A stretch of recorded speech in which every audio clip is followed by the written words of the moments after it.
पलायन को लेकर जन स्वराज ने 3 पॉइंट प्रोग्राम दिया है। और हम लोगों ने कहा है कि साल भर के अंदर, और इसको मैं बहुत गंभीरता से and in all seriousness and in all honesty आपको बता रहा हूं कि एक साल के अंदर बिहार से डिस्ट्रेस माइग्रेशन को रोक दिया जाएगा, रिवर्स कर दिया जाएगा। मतलब मजबूरी में जो लोग जाकर बाहर पलायन करके नौकरी मजदूरी कर रहे हैं उसको रोक दिया जाएगा। उसको करने के लिए बिहार में करीब 50 लाख जॉब के अवसर क्रिएट करने हैं। 50 लाख लोगों को 10, 12, 15 हजार की रोजी रोजगार की व्यवस्था यहाँ करनी है। जन स्वराज उसके लिए 3 पॉइंट प्रोग्राम कह रहा है, जो दुनिया भर के जितने मेरे साथी मित्र जो इकोनॉमिस्ट जो हम लोग के साथ काम कर रहे हैं, बिहार में जो पलायन को रोकने का हम लोग का प्लान है, उसके लिए जो 3 चीज हम लोग कह रहे हैं। पहला चीज हम लोग ये कह रहे हैं कि बिहार से हो रहे पूंजी का पलायन को बंद किया जाएगा। पूंजी का पलायन क्या है? आप लोग बेंगलोर में बैठे हैं, अगर आपको वहां घर खरीदना है, आप बैंक से लोन लेते हैं। बिना बैंक से लोन लिए आप बेंगलोर में घर नहीं खरीद सकते हैं, फ्लैट नहीं खरीद सकते हैं। पूंजी आपको अपनी जो बचत का पैसा है वो, और बैंक से जो पैसा मिलता है वहां से आपको पूंजी मिलती है, जिससे आप घर खरीदते हैं, फिर कमा कमा के उसको ईएमआई उसका देते हैं। बैंकिंग टर्म्स में इसको कहते हैं CD ratio, credit deposit ratio. मतलब ये कि आपने समाज के तौर पर कितना पैसा बैंक में रखा और बैंकों ने उसके एवज में कितना पैसा लोन के तौर पर समाज को वापस दिया, घर बनाने के लिए, बिजनेस करने के लिए, पढ़ाई करने के लिए, खेती के लिए, रोजी रोजगार करने के लिए। तो पूरे देश में 70% है सीडी रेशियो। आरबीआई का आंकड़ा है, जाकर देख लीजिएगा।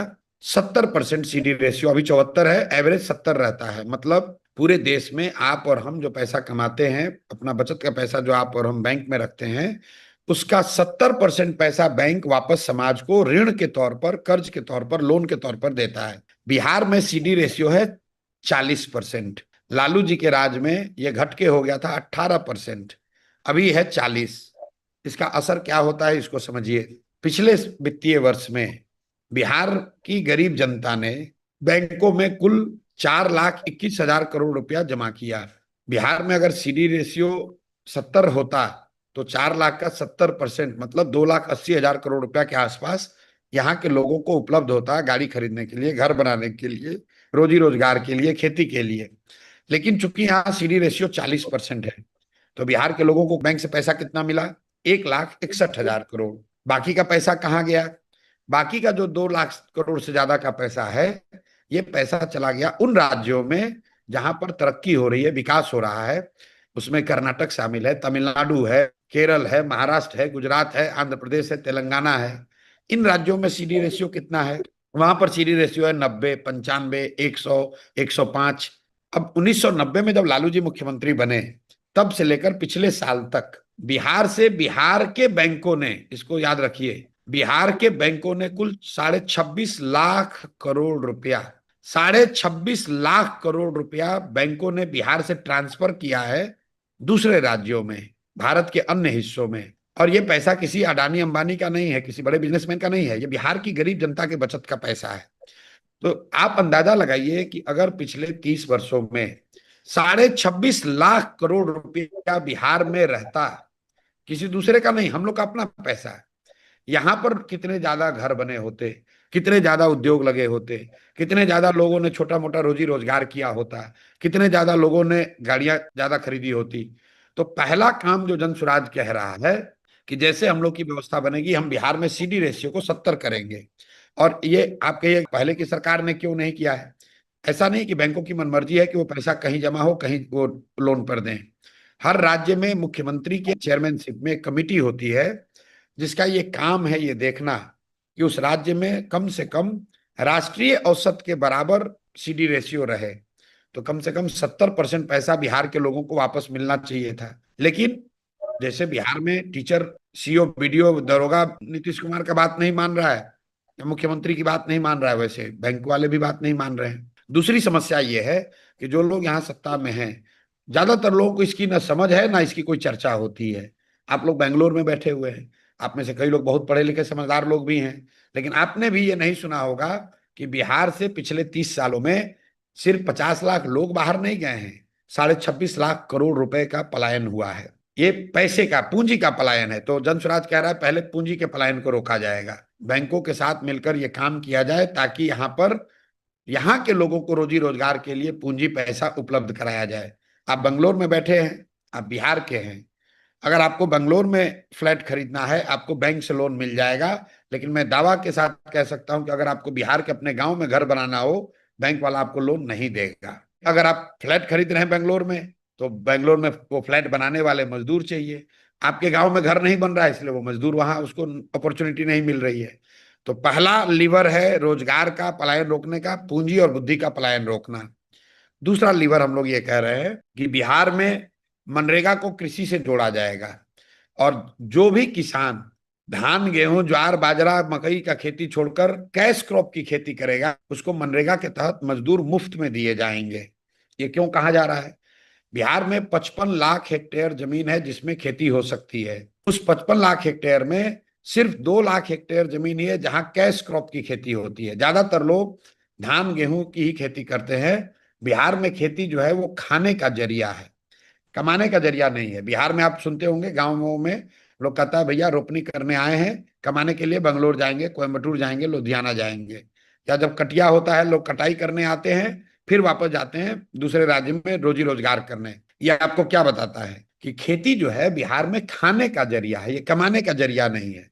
तो खेती को कमाने वाला बनाया जाए, इसके लिए जनसुराज कह रहा है कि जो लोग भी कैश क्रॉप की खेती में मूव करेंगे उनको मजदूर मनरेगा के तहत मुफ्त दिया जाएगा। इसका फायदा क्या होगा कि जिस खेत से आप अभी धान गेहूं के जरिए 10,000 20,000 कमा रहे हैं, कल वहां मसाला सब्जी फल की खेती करके आप ज्यादा पैसा कमा सकते हैं। दूसरा, जो मजदूर खेती के लिए पंजाब हरियाणा जा रहे हैं मजदूरी करने, उनको बिहार में ही मजदूरी का अवसर मिल जाएगा। तीसरी बात, इसमें कोई बिहार सरकार का खर्चा नहीं है। मनरेगा के तहत पैसा आपको केंद्र से मिलता है। बिहार ने पिछले साल मनरेगा का यूटिलाइजेशन रखा है 40%। मतलब अगर दिल्ली से हम लोग को 100 रुपया मिल सकता था मनरेगा के तहत, तो हम लोग 40 रुपया लेकर आए, 60 रुपया सरेंडर कर दिया दिल्ली में।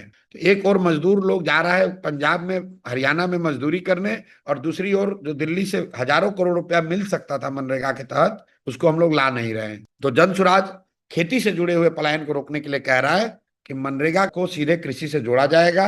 हर वो किसान जो कैश क्रॉप की खेती करेगा उसको मनरेगा के तहत मजदूर मुफ्त में दिए जाएंगे। और तीसरी और अंतिम बात, Jan Suraaj interest subvention scheme launch करना चाहता है। यहां लोग लोन 3 ही चीज के लिए लेते हैं ज्यादातर: घर बनाने के लिए, बेटी के शादी के लिए, और बच्चों को पढ़ाने के लिए। रोजी रोजगार के लिए लोग यहाँ जनरली लोन लेना नहीं चाहते हैं। ऐसा क्यों है? क्योंकि पिछले 40-50 साल से यहाँ पर जो इंटरेस्ट रेट है वो इतना ज्यादा रहा है कि लोगों के मन में गांव देहात में मूलधन से ज्यादा लोग ब्याज से डरते हैं। कहता भैया लोन लेके बिजनेस करेंगे, चक्रवृद्धि ब्याज में फंस जाएंगे, ब्याज का पैसा कैसे वापस करेंगे? क्योंकि जो मजदूर है जब लोन लेता है वो गांव में 5% महीना पर, 10% महीना पर लोन लेता है। एक बार 10,000 का लोन लिया तो जीवन भर उस लोन को चुकता करने में बीत जाता है। तो कर्ज लेने में लोग डरते बहुत हैं। उसको एड्रेस करने के लिए जनसुराज कह रहा है कि हम इंटरेस्ट सबवेंशन स्कीम लाएंगे, जहां सरकारी गारंटी पर आपको जिसको भी बिजनेस करना है 5 लाख रुपए तक आप बैंक से लोन लीजिए, और उसका इंटरेस्ट रेट 4% एनुअल होगा, और जो 6% और इंटरेस्ट है वो सरकार बजट से देगी। इसका फायदा क्या होगा? हर साल कम से कम 5 लाख परिवार कोई ना कोई छोटा मोटा रोजी रोजगार कर पाएगा लोन लेकर। और सरकार का खर्चा कितना होगा? अगर हम बजट से 6,000 करोड़ रुपया का प्रावधान करें तो बैंकों के जरिए 1 लाख करोड़ रुपया लोगों को रोजी रोजगार के लिए मिल जाएगा। और बिहार का बजट है अभी 3,17,000 करोड़। तो 6,000 करोड़ मतलब हुआ 2% से कम पैसा। 2% पैसा अगर बजट से खर्च किया जाए तो 5 लाख परिवार ओवरनाइट रोजी रोजगार का कुछ ना कुछ नया धंधा बिजनेस पानी शुरू कर देंगे।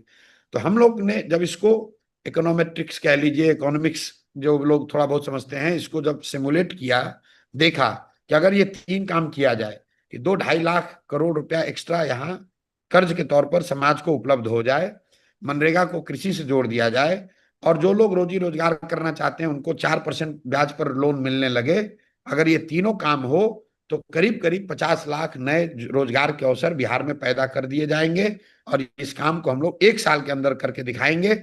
इसके लिए जैसे ही जनसुराज की सरकार बनेगी एक अलग से विभाग बनाया जाएगा जिसका काम सिर्फ और सिर्फ पलायन को रिवर्स करना होगा। मुख्यमंत्री के अधीन एक विभाग नया बनाया जाएगा, जिसमें सिर्फ और सिर्फ इन तीनों चीज पर ध्यान दिया जाएगा कि कर्ज उपलब्ध हो, 4% ब्याज पर हो, और मनरेगा को कृषि से जोड़ा जाए। इन तीनों चीज को करके अगले 1 साल में 50 लाख रोजगार के अवसर पैदा किए जाएंगे, ताकि हर वो बिहारी जो बिहार में रहकर रोजी रोजगार करना चाह रहा है, उसको 10, 12, 15 हजार रुपए के लिए बाहर ना जाना पड़े।